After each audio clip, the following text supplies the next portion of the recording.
오늘 하나님께서 우리에게 주신 말씀은 신명기서 16장 13절부터 17절까지 말씀입니다. 신명기서 16장 13절부터 17절까지 같이 읽도록 하겠습니다. 너희 다장마당과 포도주 틀에 소출을 거두어 들인 후에 이레 동안 초막절을 지킬 것이요 절기를 지킬 때에는 너와 내 자녀와 노비와 내 성중에 거하는 레위인과 객과 과와 과부가 함께 즐거워하되 내 하나님 여호와께서 택하신 곳에서 너는 이레 동안 내 하나님 여호와 앞에서 절기를 지키고 내 하나님 여호와께서 내 모든 소출과 내 손으로 행한 모든 일에 복 주실 것이니 너는 온전히 즐거워할지니라. 너의 가운데 모든 남자는 1년에 3번 곧 무교절과 칠칠절과 초막절에 내 하나님 여호와께서 택하신 곳에서 여호와를 배웁되 빈손으로 여호와를 배웁지 말고 각 사람이 내 하나님 여호와께서 주신 복을 따라 그 힘대로 드릴지니라. 아멘. 오늘 감사절을 지키라 하는 제목 가지고 함께 말씀 나눕니다. 물이 반쯤 들어있는 유리잔입니다. 어떤 분들은 이 유리잔을 보고 물이 반밖에 남아 있지 않다고 이야기를 하고, 또 다른 분들은 이 유리잔을 보고 물이 반이나 남아 있다고 이야기를 합니다. 여러분은 이 사진을 보셨을 때 어떤 생각을 하셨습니까? 해럴드 러셀이라는 분이 있었습니다. 이분은 제2차 세계대전 중에 공수부대원으로 전쟁에 참여했다가 폭탄이 터지는 바람에 2팔을 잃었습니다. 제대를 하고 집으로 돌아오는데 불구가 된 자신의 그 모습을 받아들이기가 너무 힘들어서 후유증을 심하게 앓았습니다. 나는 이제 쓸모없는 하나의 고깃덩어리가 되었구나. 해럴드는 절망 가운데 하루하루를 버티고 있었습니다. 그러다가 언제부터인가 그의 마음속에 신앙이 자라기 시작했습니다. 사람이 달라졌습니다. 비록 2팔을 잃었지만 여전히 남아있는 것, 가진 것이 더 많다는 사실을 깨닫게 되었습니다.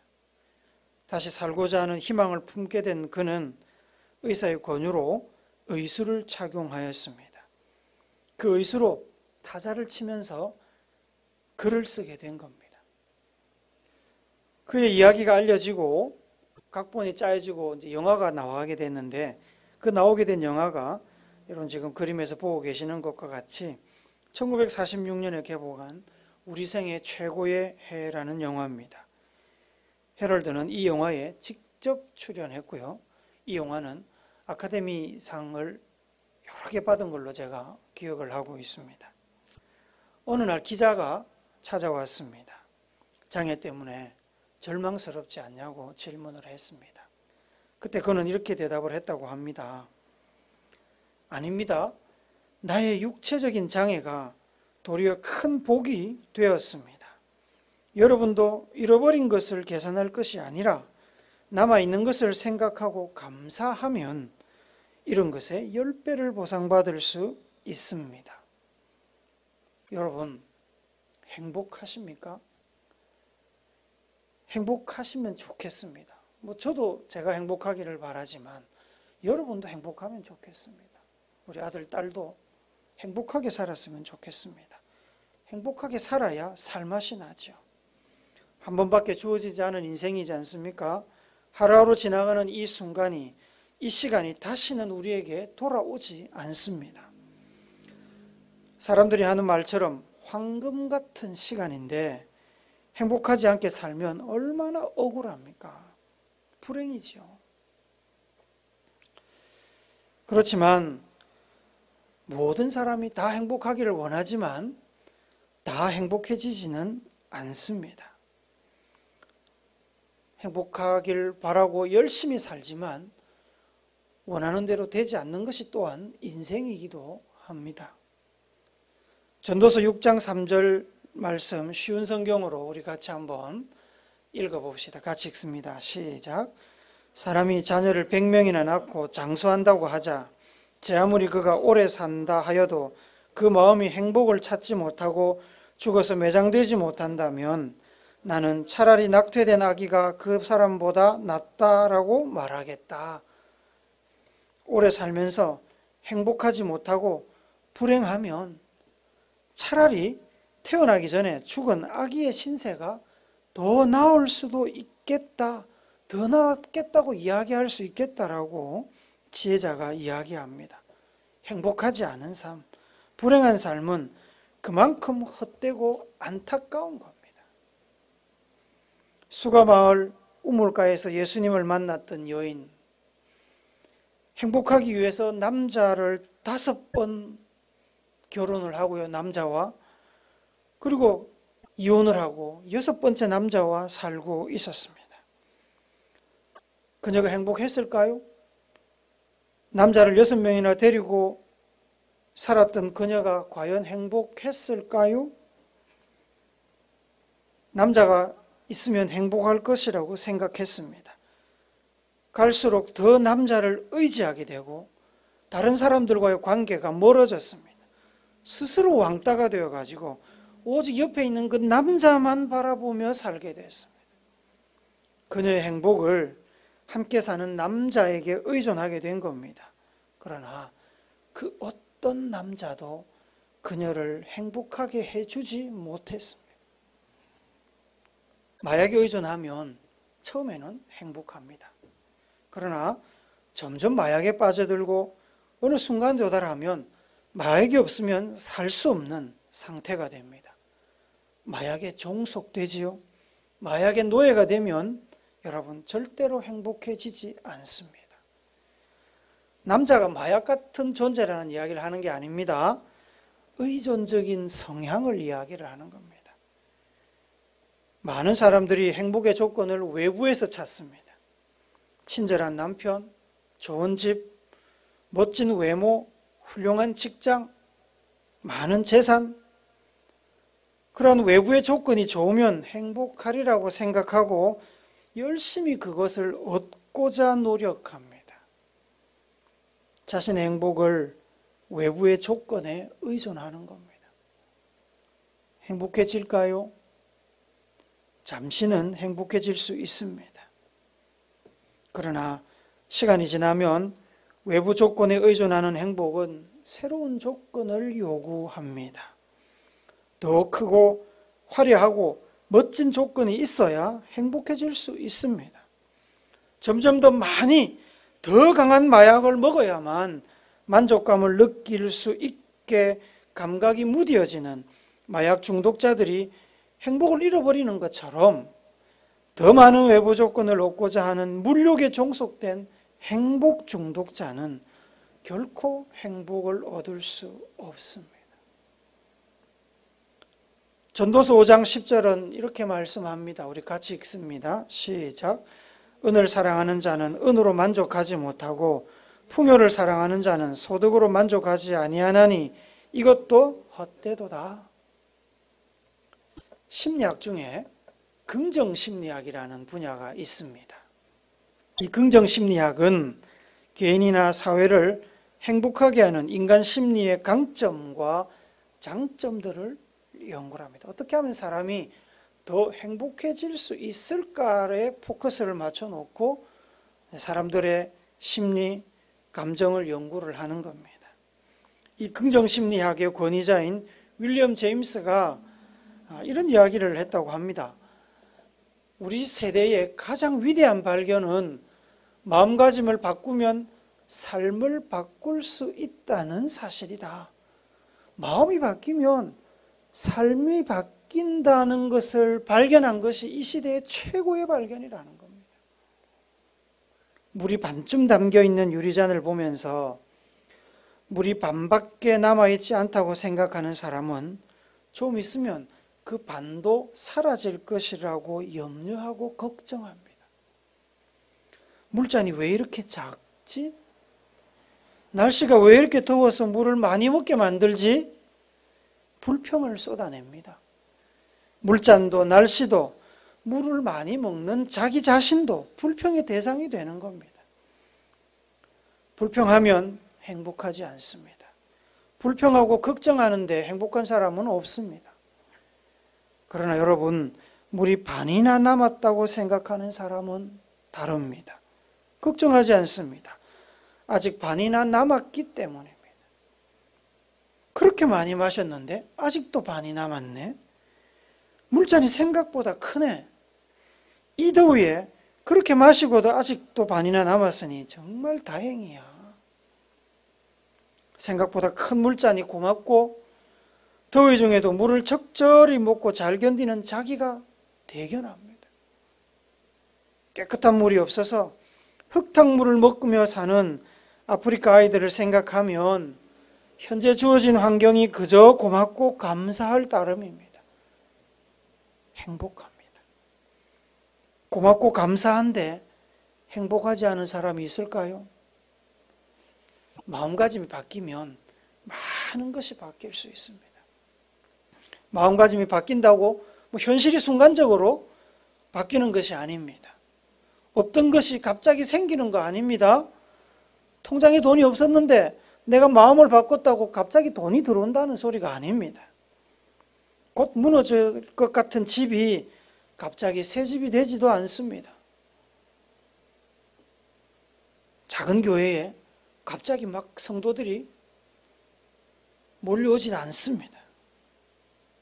그렇지만 환경의 변화가 없어도 마음이 바뀌면 현재 내가 처한 상황에 만족할 수 있고, 만족하면 감사할 수 있고, 감사하면 행복해집니다. 마음가짐이 바뀌어서 만족하게 되고 감사하게 되고 행복해집니다만 마음가짐을 바꾸는 게 사실 쉽지가 않습니다. 저절로 되지 않습니다. 마음가짐을 바꾸는 가장 좋은 방법, 가장 좋은 훈련이 바로 감사하는 겁니다. 가진 것이 좀 부족하고 받은 것이 좀 적어도 좀 마음에 차지 않아도 감사하고 그것을 입으로 고백하면 마음이 긍정적으로 바뀝니다. 부족한 것이 없는 것보다 낫잖아요. 좀 적게 받은 것이 아예 받지 못한 것보다 낫지 않습니까? 감사가 당장의 환경을 바꾸지 않아도 감사가 우리 마음을 바꿀 수 있습니다. 마음이 바뀌면 생각 바뀌고 세상을 보는 눈도 바뀌겠지요.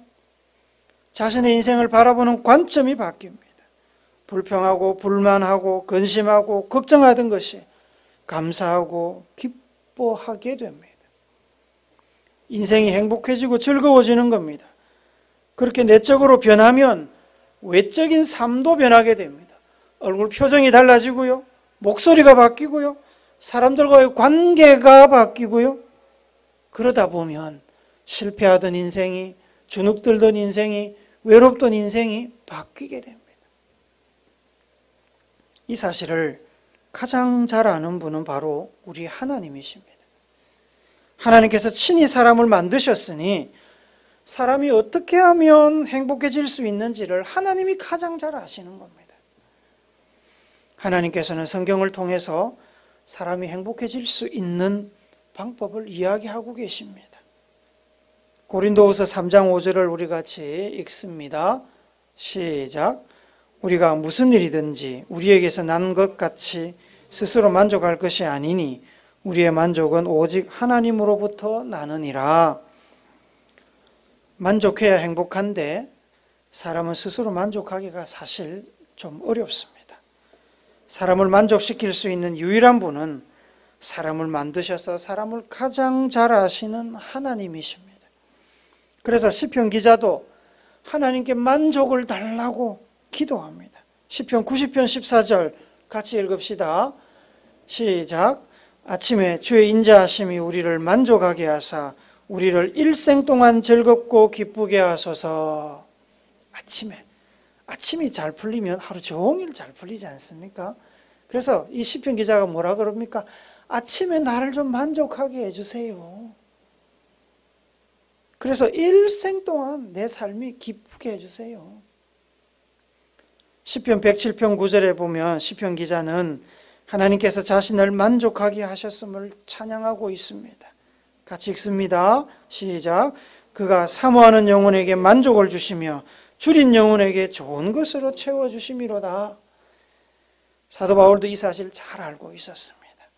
부유하고 편하게 잘 살아서 아는 것이 아닙니다. 여러분도 아시다시피 이 사도 바울은 누구보다도 고생을 많이 하고 죽을 고비를 여러 번 넘겼습니다. 그러나 사람들 보기에는 가장 불행한 삶처럼 보였지만 떵떵거리며 잘 살다가 뛰어난 학문과 좋은 집안 배경으로 로마 시민권도 가지고 너무너무 잘 살던 사람이 예수 만나서 쫄딱 망한 것처럼 보였지만 바울은 하나님의 은혜로 만족하며 살았습니다. 행복하게 살았습니다. 행복하게 자기의 사역을 마무리했습니다. 그런 자신의 경험과 하나님의 뜻을 따라서 바울은 성도들에게 믿음 안에서 스승으로서 목자로서 이렇게 명령합니다. 데살로니가전서 5장 16절부터 18절의 명령을 우리가 믿음으로 읽으면서 받읍시다. 시작. 항상 기뻐하라. 쉬지 말고 기도하라. 범사에 감사하라. 이것이 그리스도 예수 안에서 너희를 향하신 하나님의 뜻이니라. 하나님의 뜻입니다. 해도 되고 안 해도 되는 게 아니라 하나님의 뜻입니다. 우리에게 만족을 주시는 하나님께 범사에 감사하는 것이 인생이 행복하기를 바라시는 하나님의 뜻이라고요. 뭘 줬는데 건강도 주시고 생명도 주시고 집도 주시고 차도 주시고 학교도 주시고 많이 주셨는데 줬는데 감사하지 않으면 준 사람 기분 나쁘지요? 기분 나쁘면 다음번에는 주고 싶지 않습니다. 받은 사람이 만족해하고 감사해하면 준 사람도 기뻐서 더 주려고 하는 것이 인지상정이지요. 우리 하나님도 그렇습니다. 빌립보서 4장 6절 7절은 감사로 기도를 드리면 하나님께서 우리의 마음 자세를 평강으로 지켜주신다고 하십니다. 읽어봅시다. 같이 시작. 아무것도 염려하지 말고 다만 모든 일에 기도와 간구로 너희 구할 것을 감사함으로 하나님께 아뢰라. 그리하면 모든 지각에 뛰어난 하나님의 평강이 그리스도 예수 안에서 너희 마음과 생각을 지키시리라. 우리가 하나님께 감사하고 늘 감사하기를 힘쓰면 하나님께서 우리의 마음과 생각을 지켜주십니다. 계속 감사할 수 있도록, 계속 감사할 일이 생기도록 우리를 인도하시는 겁니다.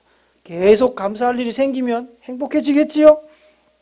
그렇게 늘 하나님께서 감사하고 하나님의 은혜와 공급에 만족하면서 사는, 행복하게 사는 사람들을 보시면서 하나님이 얼마나 좋으시겠습니까? 내가 만들어놨는데 내가 만들어놓은 사람들이 저렇게 행복하게 잘 살면 얼마나 좋겠습니까? 웃는 얼굴에 침 뱉지 않지요? 사탕이라도 하나 더 주는 겁니다. 하나님께서 우리의 그 믿음을 보시고 감사를 보시고 우리를 기뻐하시고 또 복을 주시고 우리의 마음에 평강을 주시는 겁니다. 감사가 사람의 마음을 바꾸고 그래서 사람이 행복해질 수 있는 길임을 잘 알고 계시는 하나님께서는 율법을 세우실 때 이스라엘 백성들에게 감사할 것을 명령하셨습니다. 명령으로라도 감사하게 하면 사람들이 자기를 돌아보고 감사할 기회를 가지게 되고 받은 것을 감사하게 되고 행복해질 수 있을 것이라고 하나님이 생각하신 겁니다. 오늘 우리가 읽었던 신명기 16장에는 하나님께서 제정하신 이스라엘의 3대 절기가 나옵니다. 그림을 보시면 같은 절기인데 이렇게 보는 관점에 따라서, 시기에 따라서 이렇게 이름을 조금씩 다르게 붙여놓은 게 있습니다. 1월 달에는 무교절이라고 기록된 6월절이 있고요. 봄에는 칠칠절이라고 기록된 맥추절이 있습니다. 가을에는 수장절이라고도 불리는 초막절이 있습니다. 신약에 넘어오면 신약에 일어났던 사건으로 인해서 이름이 또 바뀌게 됩니다. 유월절은 애굽에서 장자의 죽음을 피하게 하시고 민족을 탈출시켜 주신 하나님의 은혜를 기억하고 감사하는 날입니다. 맥추절은 가나안 땅에 들어온 후에 한 해의 첫 수확을 기뻐하며 하나님께 감사합니다. 초막절은 가을의 끝에 한 해의 수확을 마무리하며 하나님께서 주신 결실에 감사하는 날입니다. 여러분 모두가 하나님께 감사하는 절기입니다. 혹시라도 사는데 바빠서 감사를 잊어버리고 살지 않도록 감사를 기억하고 또 감사의 대상이신 하나님을 기억하고 감사할 제목을 주신 하나님 앞에 감사의 마음을 표현할 수 있도록 제도적인 장치를 만드신 겁니다. 오늘 읽었던 본문 16절, 17절 말씀을 한 번 더 봅시다. 같이 읽습니다. 시작. 너희 가운데 모든 남자는 1년에 3번 곧 무교절과 77절과 초막절에 내 하나님 여호와께서 택하신 곳에서 여호와를 배웁되 빈손으로 여호와를 배웁지 말고 각 사람이 내 하나님 여호와께서 주신 복을 따라 그 힘대로 드릴지니라. 하나님께서는 1년에 적어도 3번 잊어버릴 만하면 와서 하나님 앞에 감사하라고 그러시는 겁니다. 절기 때라도 하나님의 성전에 직접 와서 감사의 마음을 담은 예물을 드리고 삶을 지켜주시고 인도해 주시고 일용할 양식을 주신 하나님께 감사를 표하라는 겁니다. 그런데 왜 빈손으로 오지 말고 힘대로 최선을 다해서 예물을 드리라고 할까요? 먹고 살기도 바쁜데 내쓸 것도 없는데 왜 예물을 드리라고 그럽니까? 목사 배 채우려고 그럽니까? 교회 창고에 돈 채우려고 그럽니까? 그게 아닙니다. 물질이 있는 곳에 우리의 마음이 있다고 했습니다. 하나님께 최선을 다해 예물을 드리는 것은 하나님께 최선을 다해 진심으로 감사하는 태도입니다. 하나님께서는 진실한 마음을 드리는 사람들을 보십니다. 그래서 진심을 담아 피 같은 그 돈을 예물 드리라는 겁니다. 1년 내도록 고생해서 수확한 그 곡물을 진심으로 하나님 앞에 감사하는 마음으로 드리라는 겁니다. 오늘은 우리 교단과 한국의 많은 교회들이 추수감사주일로 지키는 날입니다. 한 해의 농사의 결실을 하나님 앞에 감사하는 겁니다. 우리나라 추수감사주일은 미국의 영향을 받았습니다. 그래서 이렇게 11월 달에 있습니다. 미국의 영향을 받을 수밖에 없었던 것은 미국 선교사들이 와서 선교를 했기 때문에 그렇습니다. 우리나라 추수 때와는 조금 시기가 맞지 않아서 요즘 들어서는 추석 때 이렇게 추수감사절기를 지키는 교회들도 있습니다. 강제된 것은 아니라서 교회들이 자율적으로 할 수 있는 부분입니다. 우리가 읽었던 본문에 보시면 초막절이라고 나오는 이 절기가 바로 추수감사에 해당됩니다. 13절에 보니까 하나님께서는 너희 타작마당과 포도주 틀에 소출을 거두어 들인 후에 추수한 후에 이래 동안 초막절을 지켜라고 명령하십니다. 근데 왜 추수감사절이라고 하지 않고 초막절이라고 했을까요? 가나안 땅에 정착하여 그 땅의 소출을 먹게 되면 이스라엘 백성들이 또 과거를 잊어버리고 현실에 짓눌려가지고 불행한 삶을 살까 싶어서 과거에 힘들었던 삶 가운데 하나님이 베풀어 주신 일들을 기억하라고 초막절을 이름 붙였습니다. 애굽에서 고생했던 일, 40년 광야길을 건너며 텐트 생활했던 일, 하나님께서 만나와 메추라기를 먹여주셔서 살리셨던 일, 적군을 막아주시고 승리하게 하셨던 일, 가나안 땅을 주셨던 일 등등 그런 역사를 잊어버리지 말고 현재의 삶에 만족하고 주신 것으로 감사하고 기뻐하라고 추수감사절을 세우시면서 초막절이라고 하셨습니다. 초막은 장막, 텐트를 얘기하는 겁니다. 이스라엘 백성들이 40년 동안 광야에서 이 텐트에서 생활을 했기 때문에 그 날들을 기억하라는 겁니다. 초막절이 되면 일주일 동안 집 앞에 텐트를 칩니다. 집 앞에 텐트를 치고 거기서 이제 생활을 하게 되는 겁니다. 하나님께서는 이 초막절이 되면 3가지를 반드시 하라고 명령을 하셨습니다. 첫째는 금방 말씀드린 대로 초막을 치고 일주일을 초막에서 살면서 과거 고생했던 시절을 기억하고 지금 가지고 있는 것 좀 부족해도 집도 있고 차도 있고 옷도 있고 먹을거리도 있는 이 현재를 하나님 앞에 감사하는 시간을 가지라고 하셨습니다.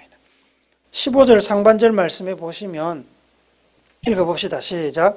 내 하나님 여호와께서 택하신 곳에서 너는 이래 동안 내 하나님 여호와 앞에서 절기를 지키고 일주일을 초막에서 사는 거 불편합니다. 따뜻한 방, 침대 놔두고 텐트에서 일주일 생활해 보십시오. 하루는 낭만적일 수 있습니다. 이틀도 낭만적일 수 있겠죠. 일주일은 힘듭니다. 그러나 눈에 보이는 확실한 교육입니다. 체험형 교육. 40년을 광야에서 천막 생활하던 민족을 지키시고 구원하신 하나님께 감사하는 일을 몸으로 체험하면서 배우도록 하신 겁니다. 집에서 초막 치고 생활을 할 뿐만 아니라 여호와께서 택하신 곳 성전 예배당에서 예배를 드리며 하나님 앞에 감사의 절기를 지키라고 하십니다. 그래서 교회에서 추수감사절 지키는 겁니다. 둘째는 추수의 기쁨을 이웃들과 나누라고 하셨습니다. 14절 말씀 봅시다. 같이 읽습니다. 시작. 절기를 지킬 때에는 너와 내 자녀와 노비와 내 성중에 거주하는 레위인과 객과 고아와 과부가 함께 즐거워하되, 여러분 수확이 많다고 사업이 잘 된다고 장사가 잘 돼서 풍족하다고 나만 내 가족만 즐거워하며 배불리 먹지 말고 소득이 없는 이웃들, 노비들, 객, 고아와 과부, 레위인 돌보라고 합니다. 이 레위인을 왜 돌보라고 그러냐면 이 레위인들은 소득이 없었기 때문에 그렇습니다. 성도들이 드리는 헌금으로 레위인들이 먹고 살았거든요. 오늘 목사들처럼 마찬가지입니다. 그래서 레위인도 거기에 포함되어 있는 겁니다.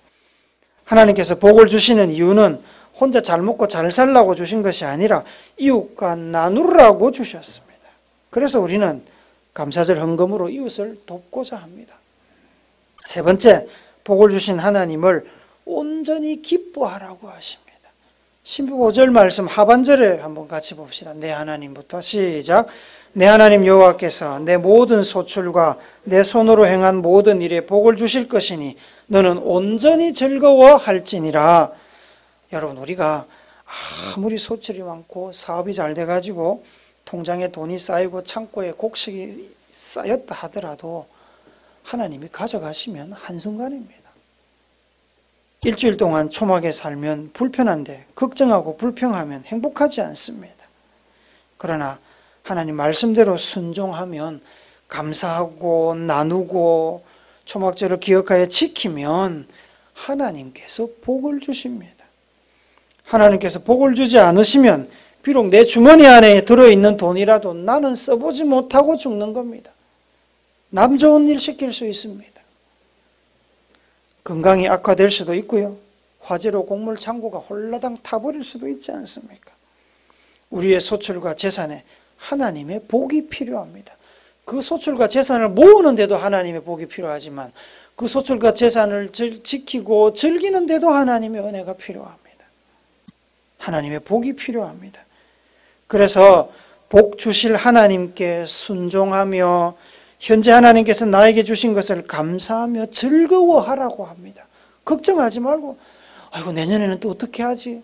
아이고 이거 어떻게 잘 보관하지? 걱정하지 말고 하나님 앞에 기뻐하고 즐거워하라고 말씀하십니다.